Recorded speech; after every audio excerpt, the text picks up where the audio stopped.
علی بھائی، اگلا سوال ہے، آپ نے ایک سے زیادہ مرتبہ صحیح بخاری کی حدیث نمبر 3748 بیان کی ہے کہ جب سیدنا حسین رضی اللہ عنہ کے سر مبارک پر عبید اللہ بن زیاد نے چھڑی ماری نعوذ تو باللہ۔ حضرت انس بن مالک رضی اللہ عنہ بھی وہاں موجود تھے، اور انہوں نے فرمایا کہ سیدنا حسین رضی اللہ عنہ رسول اللہ صلی صلی اللہ اللہ علیہ علیہ وآلہ وسلم۔ وسلم کے ہم شکل تھے۔ پوچھنا یہ ہے کہ عبید اللہ ابن زیاد جیسے ظالم آدمی کے دربار میں انس بن مالک رضی اللہ عنہ کا کیا کام تھا؟ ان کی وہاں موجودگی ان کے کردار پر سوالیہ نشان ہے، پلیز وضاحت فرما دیں۔ کوئی سوالیہ نشان نہیں ہے جی۔ پہلے تو یہ کلیئر کریں کہ یہ لفظ جو ہے نا، عموماً ہم بولتے ہیں انس، یہ لفظ ہے انس، الف پہ بھی زبر ہے، نون پہ بھی زبر ہے، اور پھر سین سے جا کر ملے گا۔ انس ابن مالک رضی اللہ تعالیٰ عنہ، یہ نبی صلی اللہ علیہ وآلہ وسلم کے بڑے لاڈلے صحابی تھے۔ جب نبی صلی اللہ علیہ وآلہ وسلم ہجرت کر کے مدینہ شریف آئے تو ان کی جو والدہ تھی نا، ام سلیم، اردو میں ہم سلیم بول دیتے ہیں، ام سلیم، انہوں نے ان کو حضور کی خدمت میں پیش کیا کہ یہ میرا بچہ ہے 10 سال کا، تو یہ آپ کی خدمت کیا کرے گا۔ پھر یہ پورا مدنی دور حضور کے ساتھ ہی رہے ہیں، بڑے قریبی، یعنی ہر وقت سفر و حضر میں حضور کے ساتھ، آپ کو وضو کروایا کرتے تھے، اور کہتے ہیں کہ بخاری مسلم کے الفاظ ہیں کہ میں نے نبی علیہ السلام سے زیادہ شفیق کسی کو نہیں پایا۔ وہ کہتے ہیں میں کبھی مجھے حضور کسی کام بھیجتے تھے تو میں بچوں میں کھیلنا شروع کر دیتا تھا، ٹھیک ہے، اور کام ہی بھول گیا، ظاہر ہے 10 سال کا بچہ، کھیلنے کودنے کی عمر ہے۔ آپ نے کبھی مجھے نہیں ڈانٹا، آپ آتے تو بس آ کے مجھے بھی پیار سے 19 کہہ کے بلاتے تھے، ٹھیک ہے، کہ میں نے تو تمہیں کام بھیجا تھا۔ اور وہ کہتے ہیں مجھے نبی علیہ السلام نے آج تک زندگی میں یہ نہیں کہا کہ تم نے یہ کیوں کیا اور یہ کیوں نہیں کیا، اتنی شفقت فرماتے تھے۔ تو ان کی خوش قسمتی ہے کہ 7 صحابہ جنہوں نے سب سے زیادہ حدیثیں روایت کی ہیں ذخیرہ حدیث میں، ان میں انس ابن مالک بھی شامل ہے۔ پہلے نمبر پہ حضرت ابو ہریرہ ہیں رضی اللہ تعالیٰ عنہ، پھر عبداللہ ابن عمر ہیں، انس ابن مالک ہیں، سیدہ عائشہ ہیں، اور عبداللہ ابن عباس ہیں، جابر بن عبداللہ ہیں، ابو سعید خدری ہیں رضی اللہ عنہم اجمعین وعلیہم السلام اجمعین، ان میں یہ شامل ہے۔ اور اللہ تعالیٰ نے ان کو لمبی عمر دی، حضور کی دعا بھی تھی ان کے لیے کہ اللہ تعالیٰ اس کی عمر میں برکت دے۔ 93 ہجری میں یہ فوت ہوئے ہیں، حضور علیہ السلام کے بعد 82 سال تک زندہ رہے ہیں، اور آلموسٹ 110 سال کی عمر میں یہ فوت ہوئے ہیں۔ تو آپ ذرا امیجن کر سکتے ہیں، بعض جگہ 110 آتا ہے، بعض جگہ 103 آتا ہے، کیونکہ وہ پھر اس کے سن میں بھی اختلاف ہے۔ بال 93 ہجری اگر مانا جائے نا تو ان کی 103 سال عمر بنتی ہے، قمری اعتبار سے اور شمسی اعتبار سے 100 سال، اتنی عمر تو تھی۔ اور یہ بصرہ میں فوت ہونے والے آخری اصحاب میں سے تھے، انس ابن مالک۔ تو ان کے بارے میں یعنی یہ کہنا کہ جی وہ اس حدیث کے موقع پر وہاں پہ موجود تھے، اس سے بھی بڑی تہمت ان پہ لگائی گئی کہ جی وہ سنان بن انس جو تھا جس نے حضرت حسین علیہ السلام کا گلا کاٹا تھا، نعوذ باللہ من ذالک، وہ ان کا بیٹا تھا۔ وہ ان کا بیٹا نہیں تھا، یہ تو قبیلہ خزرج سے تعلق رکھتے تھے جس کے سردار سعد ابن عبادہ تھے۔ یہ تو انصاری صحابی ہیں انس ابن مالک، اور قبیلہ نخی تو علیحدہ سے ایک قبیلہ ہے، وہ سنان بن انس اور تھا۔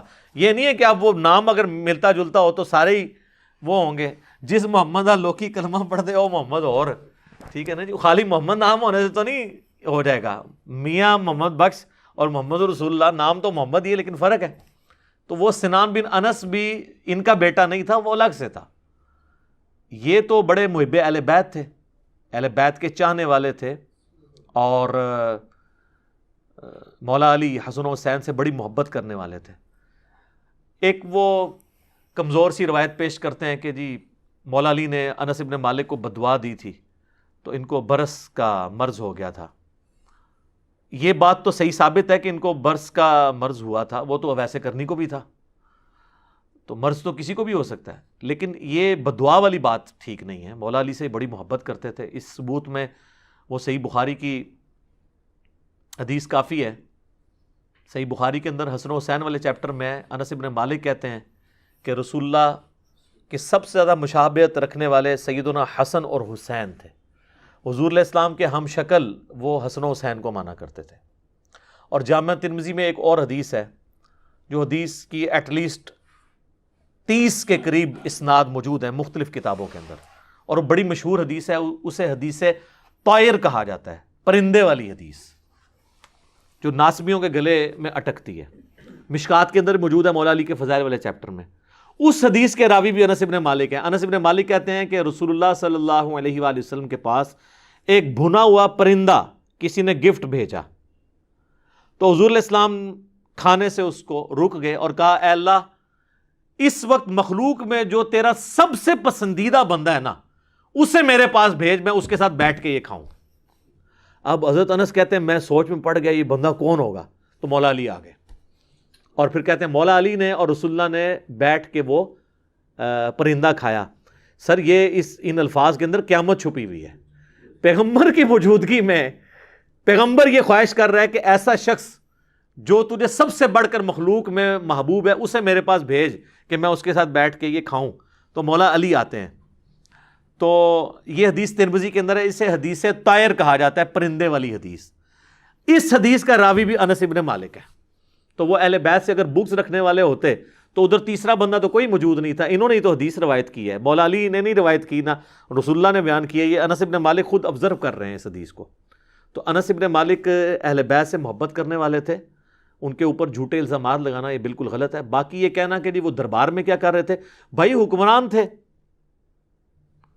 یہ تو چھوٹی بات ہے. مسند ابی یعلا آپ اٹھا کے دیکھیں, مروان بن حکم مدینے کے ممبر کے اوپر چڑھ کے, چونکہ وہ گورنر تھا حضرت معاویہ کی طرف سے, تو وہ حضرت علی کے اوپر سب و شتم کر رہا تھا اور حسن و حسین نیچے بیٹھے ہوئے تھے, اس کے پیچھے نمازیں پڑھتے تھے.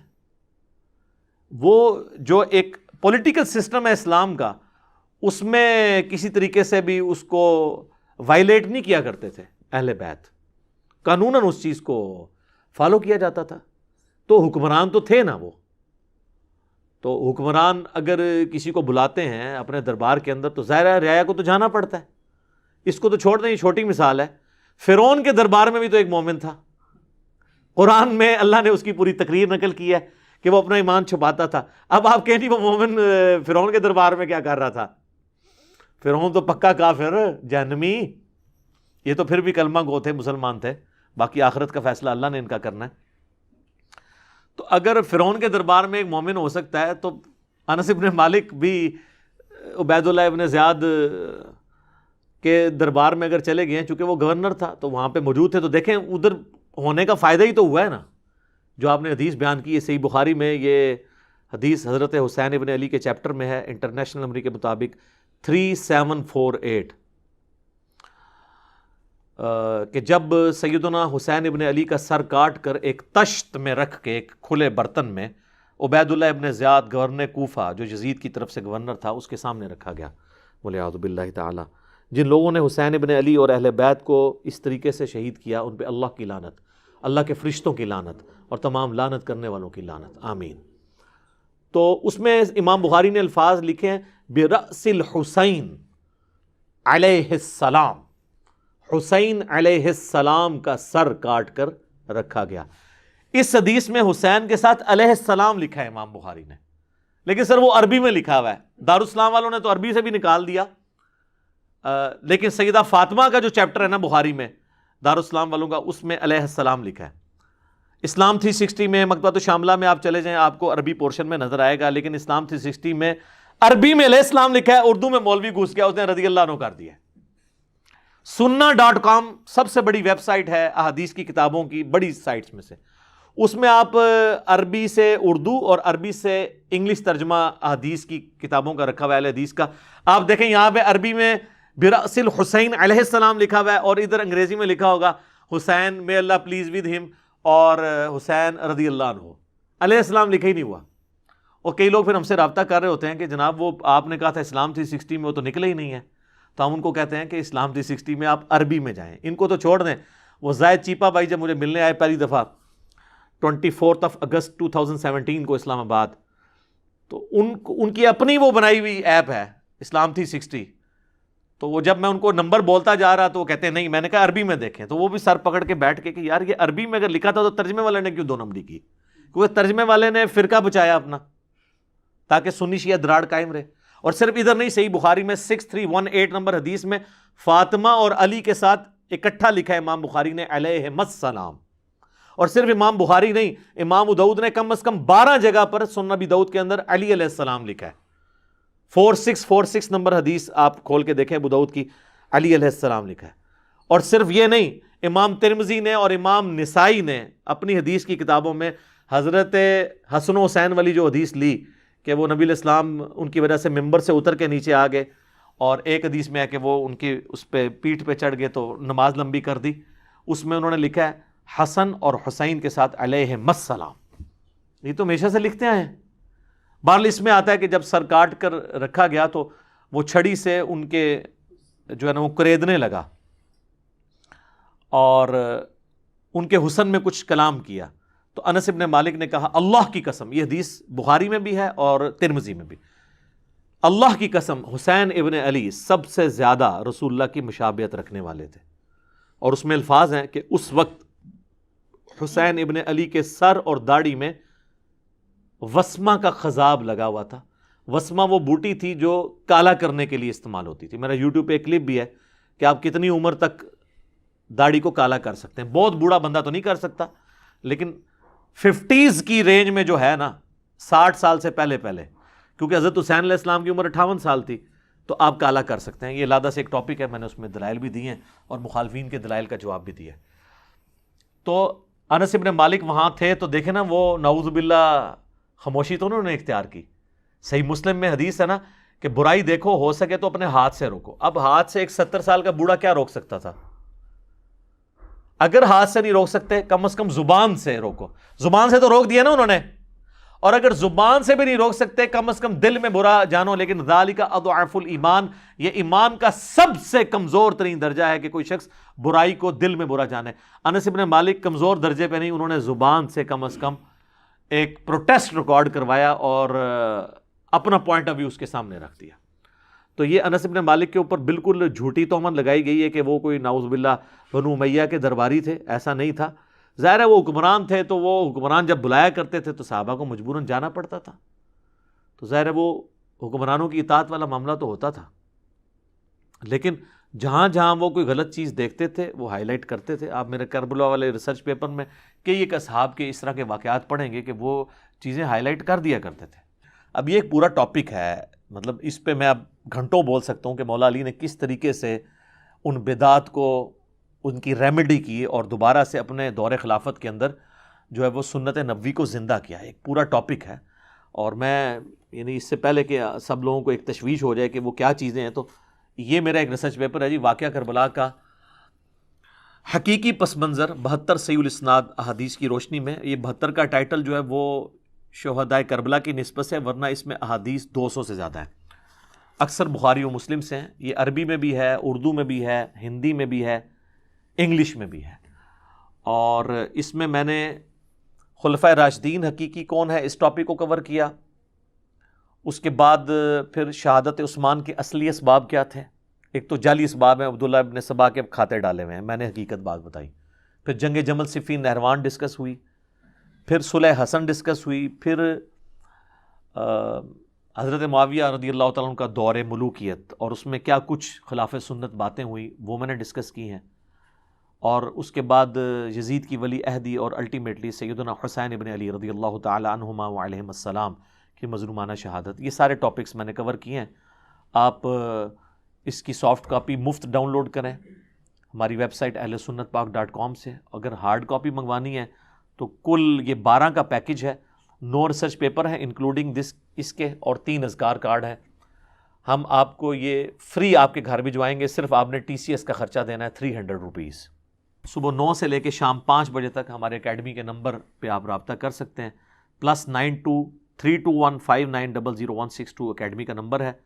پاکستان میں کریں گے تو 032159000162. کال کرنی ہوگی، واٹس ایپ انٹرٹین نہیں ہوتا.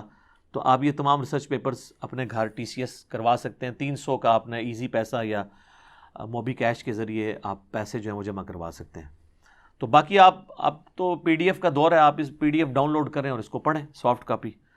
تو انس بن مالک کوئی یعنی خدمت گار نہیں تھے بنو امیہ کے، نعوذ باللہ. اس طریقے سے حضرت ابو ہریرہ کے بارے میں بھی کہتے ہیں جی وہ بنو امیہ کے خدمت گزار تھے، نعوذ باللہ.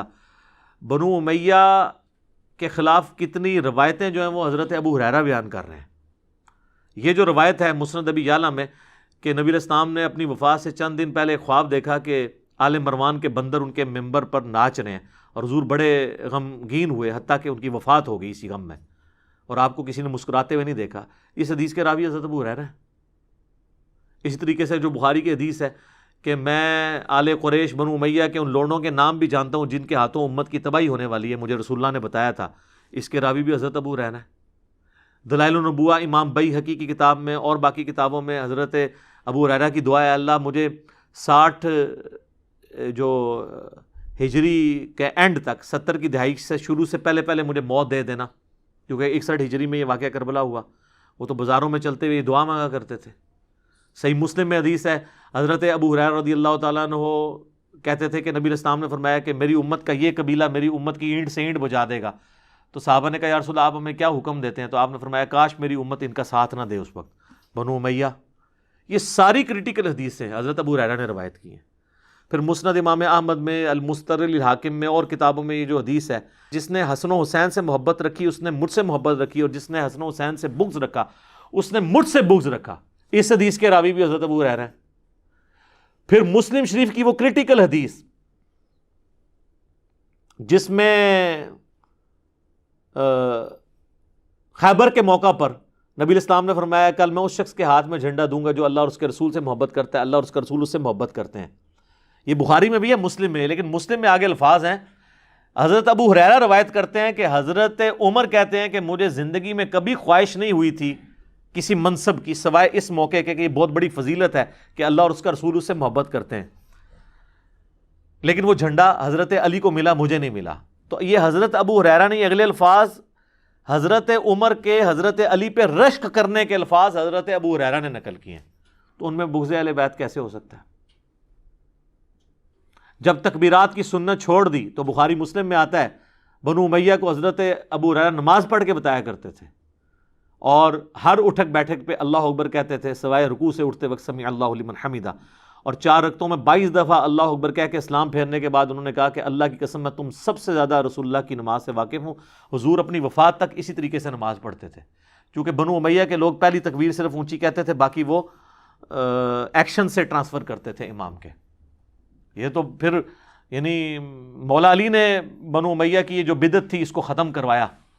بخاری مسلم دونوں میں آتا ہے کہ عمران بن حسین صحابی جن کے بارے میں مسلم میں آتا ہے کہ فرشتے ان کے ساتھ مصافحہ کرتے تھے، پھر وہ کہتے ہیں میں نے داغ لگوایا تو مصافحہ کرنا انہوں نے ختم کر دیا. پھر ان کو فرشتے سلام کیا کرتے تھے، مصافحہ کے نہیں سلام کے الفاظ ہیں. تو پھر انہوں نے توبہ کی کہ میں اب داغ نہیں لگواؤں گا، تو پھر دوبارہ سے فرشتوں کا سلام ان کو آتا تھا.